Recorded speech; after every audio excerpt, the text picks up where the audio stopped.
शेगावतील top 10 बाप्पा तर दाखवले, पण खरा माहोल मी आज दाखवणार आहे. तर चला मग.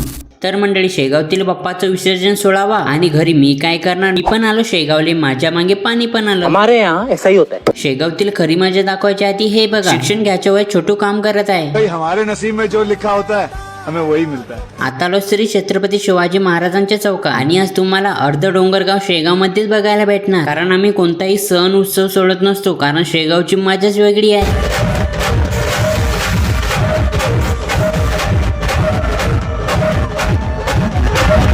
आपल्या मंडळाचे आपल्याच अध्यक्षाला लागले मारायला. सब छुपे बैठे थे, पिलान बनाए थे, पिलान मेरे को मारने का पिलान. अरे रे रे भागना पड़ेगा, बाप रे बाप बहुत दम हो गए.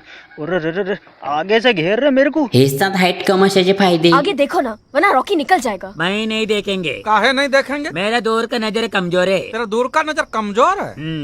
ये बता तो वो का है? वो गोल गोल राउंड वाले वो चांद है. चांद है ना, तो और कितना दूर देखेगा बुड़बक. आणि तुम्ही पण बाप्पाच्या विसर्जनला आलेच असाल तर कमेंट करून सांगा बरं, टॉपचा बँड कोणता वाजला. तर आजच्या व्हिडिओ मध्ये एवढंच. भेटूया नेक्स्ट व्हिडिओ मध्ये.